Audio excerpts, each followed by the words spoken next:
This is Rock. We're going to take another look at our motorcycle list to talk about why not to merge cells. As we look at our data that we randomly generated in the last video, we can see that we've got one cell for each row and column of data. When we create our filter, it's nice and clean. It's only got categories in here. We do the drop down for make. These are all makes. And if we look across any row, everything that we see here corresponds to the heading above it. All right. If you have merged cells, and I know this is a very simple example, but basically if you take something like, oh, these both are touring, let's merge them. You can make it look any way you want to make it look, like, oh, it's in the middle of that, or it looks like it covers both rows there. And if I do a filter for touring, you'll see that I've got that Honda there. But the third one is no longer there. This Triumph is not there for it. It basically takes it out.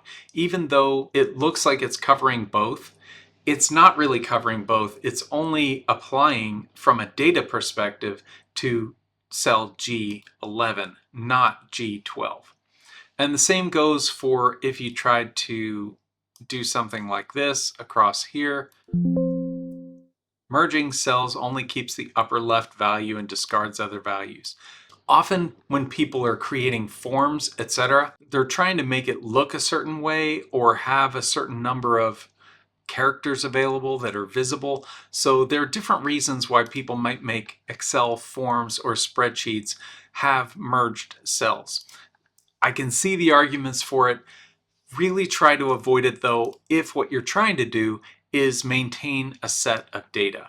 It's just really going to throw you off if you're trying to do any kind of analytics. If over here you're trying to do an average cost of all the Triumph touring bikes, that calculation will miss this Triumph touring because it's not actually corresponding to G12. What else can I say? You've really got to try to avoid merging cells.